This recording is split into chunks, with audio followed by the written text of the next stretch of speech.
Hi, this is Tony Northrup for Train Signal, and in this video lesson I'm going to cover certificate and key management for the SSCP certification exam.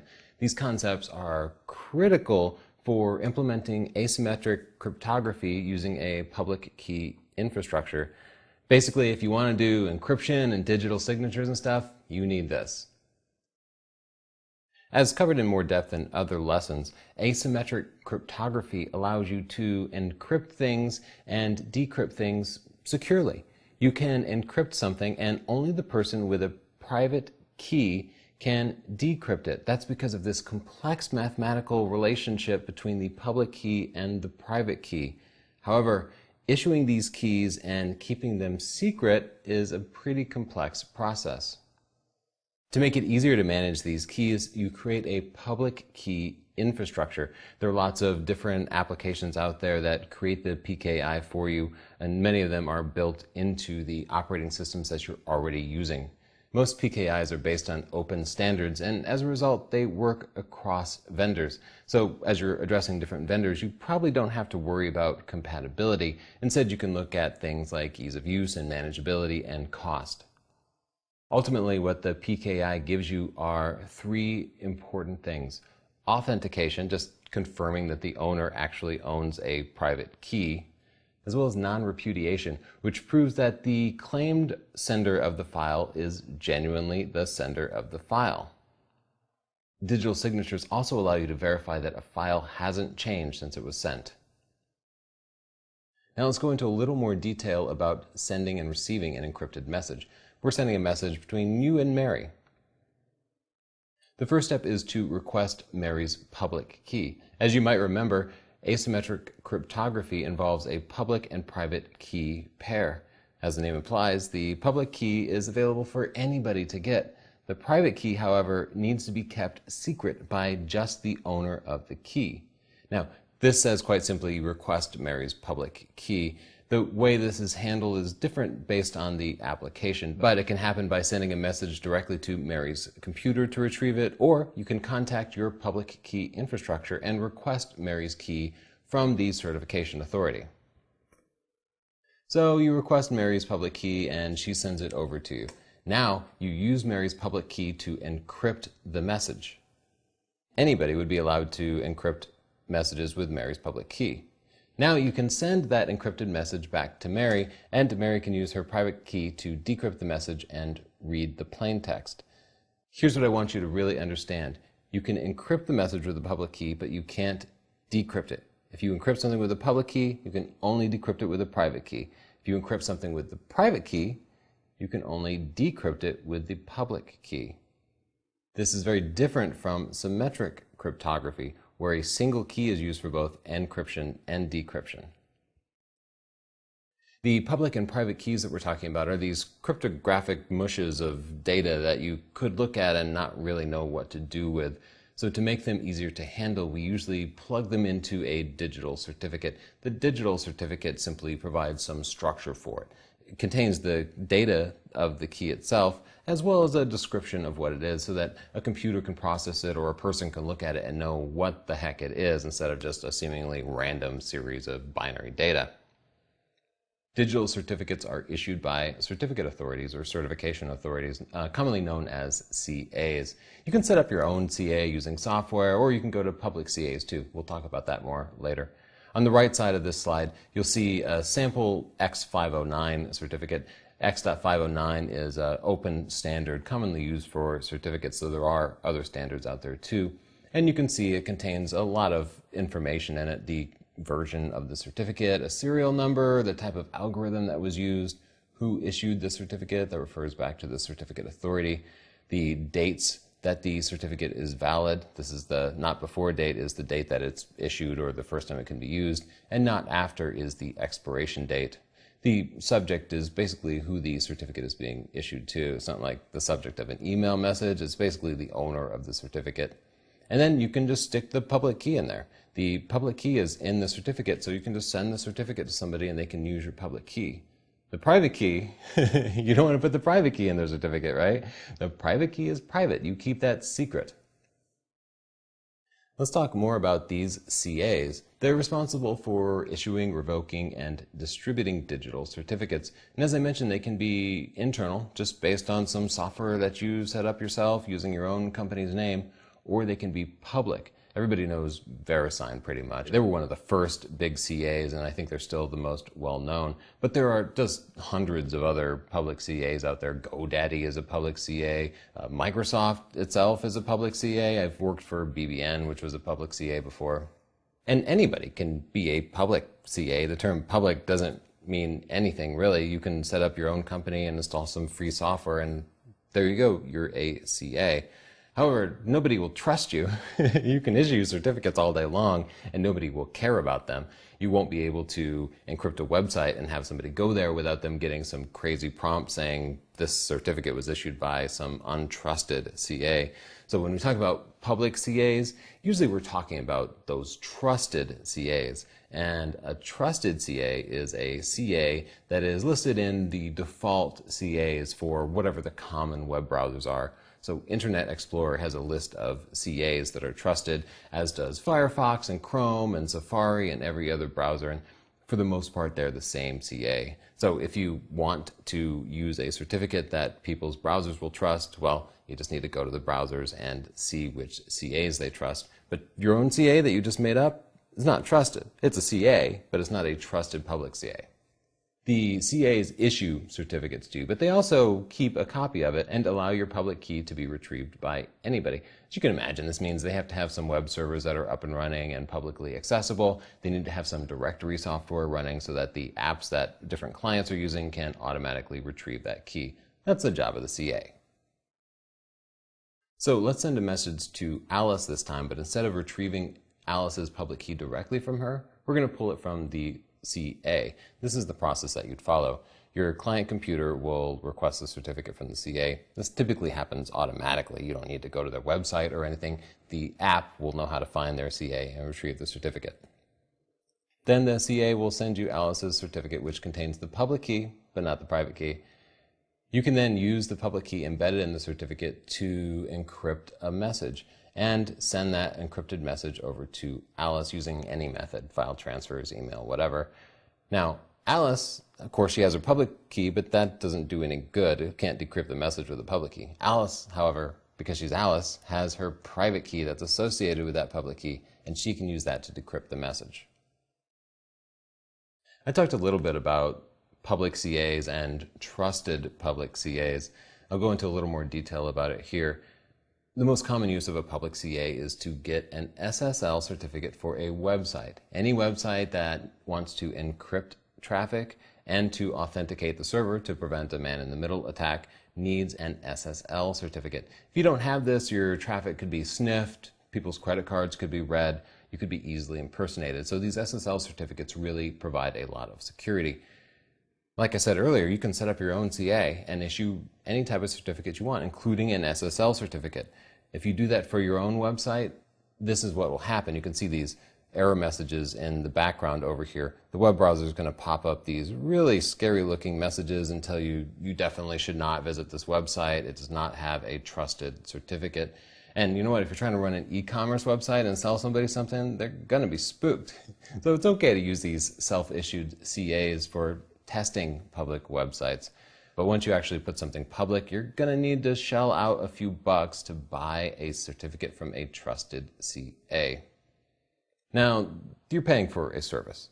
The CA has managed to get themselves on the list of trusted CAs by the browsers that your customers are going to be using, and you don't have to manage a PKI, which is actually a lot of work. However, there's a big downside. They charge for these keys, and you know what? If you have to set up keys for 100 different websites, it can get really expensive. It can get really, really expensive. Now, I'll just quickly show you the list of CAs that Internet Explorer trusts by default. This is IE10 in Windows 8, and you can see it's not my favorite browser, but it is the most popular browser in the world. So if you pick a CA, it's important that Internet Explorer trusts it, or anybody who's using IE won't be able to visit your website. So I opened up the Internet Options dialog box, and now I'll go over to Content. And then in the Certificates group here, I'm going to click the Publishers button.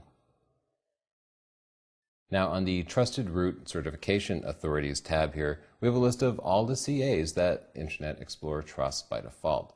So if any of these CAs issue a certificate to a website, any user of IE can go visit that website and not get an error message. It'll check the certificate, and if it's issued by, say, VeriSign or GlobalSign or GoDaddy, IE will verify the signature of the CA by using their public key, of course, and then trust the certificate as being valid. You can see there's a couple of dozen different companies, and this is basically the list that you need to look at when you go to buy a SSL certificate. As I mentioned earlier, you can set up your own PKI and issue certificates within your organization. This is useful for intranets. While other computers on the internet won't trust the certificates that you issue or care about them whatsoever, within an organization you can configure every computer to trust your CA and every certificate that it issues. This is really, really useful. Sticking with the web server example, imagine that you're setting up an intranet site where people can enter in their business travel expenses. Of course, this should be confidential, right? They're putting in personal information about their travel. You don't want somebody else on the internet to be able to sniff it. So you want to set up an SSL certificate so that the server will be authenticated and all the communications will be encrypted. You don't have to go buy a certificate from a public CA. You could buy a public certificate and then install it on that server and all your browsers would trust it. But because it's internal and you have control over all the clients, what you should do is set up your own internal PKI. Then configure every client in your organization to trust your certification authority. You can use any sort of enterprise management software to configure that trust. In fact, in a Microsoft Active Directory, it'll configure that trust automatically. Active Directory sets up a PKI necessarily, and any clients that are part of that Active Directory trust it. So you don't really have to do anything else other than just issue a certificate and install it on the web server. But PKIs are useful for far more than just SSL certificates for websites. They're useful for hard drive encryption and file encryption, digitally signing documents and applications. For example, if you have internal developers that are developing apps for internal use, you can make them sign the applications. Then you can configure the clients in your organization to trust those signed apps. In fact, you could configure them to trust only apps that are signed with your internal CA. That would prevent them from running any other software, including malware. You can also use internal CAs to issue certificates for email or IPsec. IPsec provides communications encryption. It authenticates servers and encrypts data between any two computers, and it's really, really powerful to use in an organization, but it needs a PKI. So the pros to an internal CA is low cost. You probably already have a server that can run the certification authority software, and much of the software is free or included with whatever operating system you're using. It also gives you total control. You can configure the key lengths and the expiration dates and how many different CAs you have, and you can issue certificates only to people and computers that you trust. Of course, the big con is it's not trusted by outside organizations. If you want it trusted by an outside organization, you need to issue it from a trusted public CA. However, if you have a partnering company and you guys need to communicate between each other and you want to be able to use encryption and authentication, just send them your public key and tell them to trust it. They can have all the computers in their organization trust your CA as well. Here I just want to introduce the term registration authority because you'll hear it sometimes. Often it's used interchangeably with the term CA, but the RA is this front-end entity, and that's what you actually place a purchase order with to get your new certificate. The RA just takes your payment, and then they go and use the CA software itself to issue the certificate. So I just want to point out the CA issues certificates, but the CA doesn't know how to make sure that you are who you are or accept your payment. The RA can authenticate you. It can literally check your driver's license or your social security number or however they validate your identity, and they can accept your credit card number. But the RA doesn't do the actual signing. So technically these are two separate entities, though when you go and buy a public certificate, you probably won't see the actual distinction. Now, besides public registration authorities, you can also have your own private registration authority. If you set up a PKI and you have some rules about who you issue certificates to, you might need local registration authorities. For example, imagine that you issue certificates that grant users access to confidential resources in your organization. You don't want to just send a certificate off to anybody who requests it. You need to authenticate them in some way, right? Well, if your security requirements require authenticating the person visually, for example, by checking their ID and looking at their picture and making sure that it matches their face and then making sure that the name appears on the list, well, you need some way to see them. So you could set up a local registration authority. On the figure you see here, the CA is often New York, but a user in Chicago needs to get authenticated. So they go to their local registration authority, which is probably just an IT guy, and he can check their ID. Now he'll contact the CA in New York and say, hey, CA, I'm the local registration authority. You trust me. You don't necessarily trust this chick who's coming in to get a certificate, but I checked her out. I say she's okay. And the CA says, oh, all right, I trust the local registration authority, so I'm going to go ahead and issue a certificate because he said it's okay. And then I will send it over to the user who needs it. Once you hand out a certificate, you kind of lose control over it. Imagine that you've configured your systems to trust any user with a valid certificate for your organization. That's some level of authentication and authorization, right? You authenticate the user before you give them the certificate, and then without the certificate, nobody is authorized to access anything. So it is an access control method. But what if the user leaves the organization and they just keep their certificate in hand? Well, that's kind of a scary thing, right? Because this is a distributed security system, and if the certificate itself authorizes and authenticates the user, then there's no way to take it away from them. Well, the way a PKI handles this is using a certificate revocation list, a CRL. Every CA publishes a list of certificates that can't be used anymore. A certificate gets added to a CRL whenever a user leaves an organization or if a certificate is compromised. If the private key is stored on a computer and the computer is stolen, the user needs to call up the registration authority or contact the CA in some way and say, my certificate is compromised. Somebody out there could impersonate me and access confidential resources. You need to revoke that certificate. And it just gets put on the CRL. Now, the CRL is published out there, and clients are supposed to regularly download the CRL. Most PKIs configure clients to contact the certification authority on a regular basis. Sometimes it's every time they boot up. Sometimes it's every 24 hours. It's something you can configure, but it's not continuous. CRLs don't get distributed using push technology. It's generally using pull technology. So there's this time lapse between the time when you revoke a certificate and clients actually get the latest CRL. So it is a security vulnerability. Somebody's certificate, when it's added to the CRL, it isn't necessarily immediately distributed to everybody. So someone's certificate can get revoked and it can still be used for some period of time, perhaps indefinitely if the CRL is not properly distributed. So CRL doesn't provide perfect security, but it's not bad.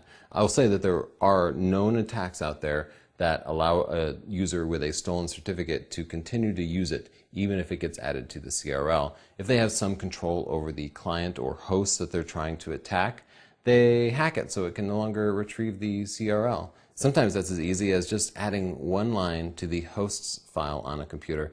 The host file takes a host name like ca.trainsignal.com and associates it with an IP address. So if I wanted to make ca.trainsignal.com completely inaccessible, I would just assign the IP address 1.1.1.1, some invalid IP address. The client would go to retrieve the latest CRL from the CA, and the CA just wouldn't respond. And the usual behavior is that the client software will continue to accept certificates. It just thinks the CA is offline or the network is down, so it thinks, I'll just continue doing what I'm doing. Now, you can usually configure the clients to blow up if they can't contact the CA, but that's a potential denial of service attack too. Then if the CA goes offline, everything fails because nobody can get the CRLs and they can't access resources. So the traditional way to handle it is just to allow things to continue to work even when you can't access a CRL, but that can be abused. Now imagine that you use a certificate issued by your CA to encrypt your computer's hard drive. Then that little certificate gets corrupted somehow.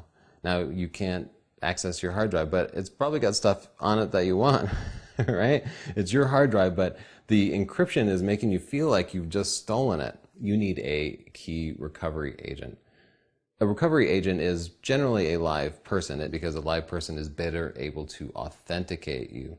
The key recovery agent can pull your key out of an archive and give it back to you. It's what you do when you lose a key. So they'll restore the key for you after authenticating you properly. Sometimes these systems are automated and they prompt you for a password and, I don't know, your mother's maiden name or some alternate way to authenticate you besides using your key, obviously. Some organizations require 2 separate key recovery agents. This just helps prevent some fraud. If you allow a single key recovery agent to restore keys, well, they could just go rogue and get all the keys they wanted and decrypt everybody's data and then sell it to your competitors and make a bunch of money. So we require collusion. We put in a security policy that requires 2 key recovery agents to both agree to do it. And that doesn't mean the 2 of them won't get together and be like, hey, let's go in on this. It doesn't completely prevent that. But to get 2 criminals to work together is much more difficult than to have a criminal work alone. The key recovery agent is going to retrieve the keys from a key recovery server, and it's required that they provide some key recovery information, the KRI. This means that they have to have some proof that the request is from the actual authorized recovery agent, so they have to authenticate themselves. They have to specify the name of the key owner, they have to specify the time the key was created, and the CA that actually issued the certificate. This is basically enough information for the key recovery server to retrieve the correct key and be sure that it's going out to a trusted agent. There are a bunch of different reasons why somebody else might need to get your private key to decrypt your files.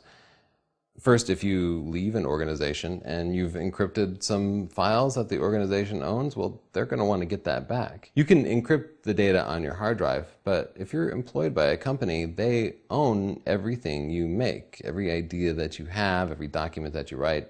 They paid you for it, and they deserve access to it, even if you later decide to leave the organization. So companies will keep a copy of every certificate, every private key that they give you in case they need to retrieve your data later. But as you can imagine, if this fell into the wrong hands, it would be devastating because it would completely bypass all of the security that you have. So it's really important to keep these keys really, really safe. And sometimes what they'll do is they'll split the keys in half. They'll put half the key in one very safe place that's managed by one individual, and then they'll put the other half of the key in a different place that's managed by a different individual. If you want to get an entire key, you got to convince both these guys that you really need it. And again, this requires collusion, making any sort of criminal act more difficult. Key escrow is also important for law enforcement because let's say Mary, I don't know, just to throw out a random name there, she encrypts some data on her computer and then goes to commit some criminal acts, and the law enforcement needs to get access to the data. Maybe Mary doesn't want to give up her certificate. Sometimes criminals will claim that they lost their key or they forgot their password or something like that because they don't want law enforcement to get access to the data. There's some plausible deniability there. Well, they don't really need it. If the key has been escrowed, law enforcement will issue a warrant to the employer, and the employer is legally required to go pull that key and provide it to them so that they can decrypt the data and move forward with throwing Mary behind bars. Now let's talk about the certificate management lifecycle. First, there's no globally accepted standard for the different steps in the life cycle, but the way people use them is pretty much the same. It's this kind of cycle of creating and managing a certificate and then finally destroying it or reissuing it. The first phase here I'm calling request or renewal. This is the part where you get a certificate by contacting an RA or the CA directly.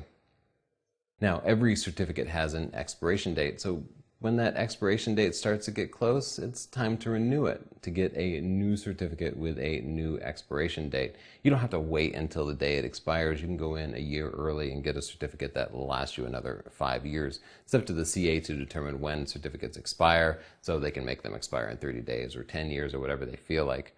At this point, when you're requesting or renewing a certificate, the RA or the CA needs to authenticate you, of course. They don't want to just issue certificates to anybody, or they would be meaningless. After the request, the CA generates the key pair, the public and the private keys. They're both provided to the owner of them, and the owner is instructed to keep the private key private. The CA will generally escrow the private key and then keep the public key on file for anybody to retrieve. Of course, as part of the issuing process, the CA needs to sign the certificate with their own private key so that whoever looks at the certificate can be sure that the CA who signed it really is that CA. Now the owner can just go about using the key. It's ready to use. If something happens to the key, if somebody steals a computer and the private key is stored on it, if the person's computer gets hacked, then it's important for the user to notify the CA and tell them that it's been compromised. And how often do you think that happens? No, it doesn't really happen in practice. Like somebody's computer gets some malware on it. Well, their keys are officially compromised. We don't know who's been abusing that malware. It's common for malware to pack up everybody's private keys and ship it off somewhere along with credit card numbers and anything else it might find. But people never think about their certificates. So you, as an IT guy, need to know that when a computer gets hacked, it's time to revoke those certificates and then issue the person some new certificates, because the user's not going to think of it even if you tell them. This brings us to the next stage of the life cycle, which is expiration or revocation.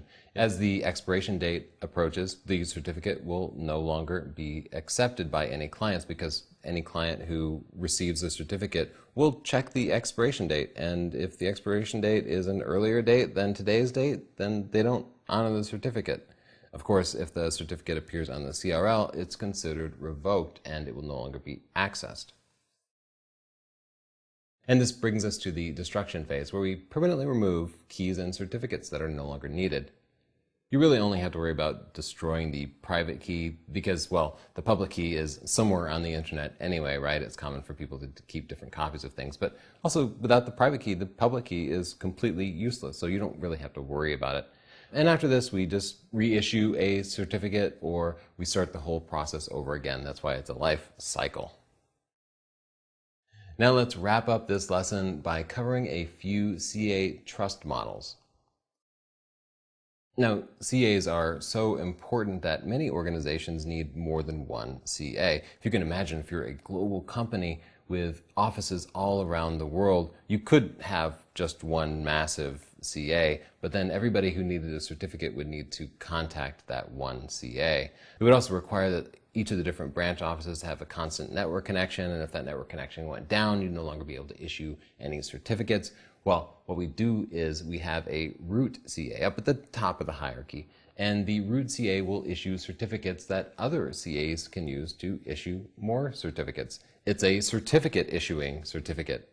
It's a certificate that says, hey, the holder of this certificate is allowed to make even more certificates on behalf of the root CA. And if you trust the root CA, then you trust these intermediate and leaf CAs. Now, the root CA has the power to revoke the certificates of any of the intermediate or leaf CAs, just like it could any other certificate. So this gives you some power, because these CAs that are actually out at the branch offices issuing certificates, well, you don't know that much about their security. What if you have a CA in a country that is going through some political turmoil and the building gets raided? Well, somebody could steal that computer, gain access to the CA's private certificate, and then begin issuing certificates to anybody. And if you've authorized certificate holders to access resources, well, they'd be able to access your resources. That's pretty scary.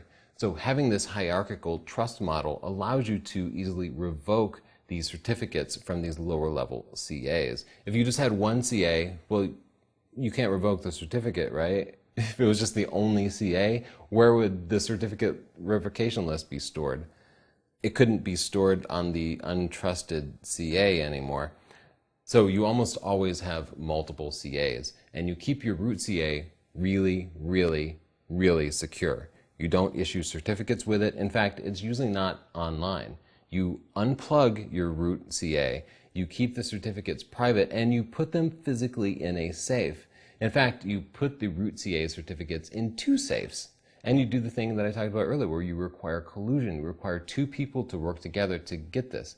One way to do this is to tell one person the first part of the safe combination and tell the second person the second part of the safe combination. You won't need to get to it very often. You only need to get to it when it's time to renew the certificate, and usually you put the date way far out there, like 20 years in the future, so that you don't have to renew it all that often.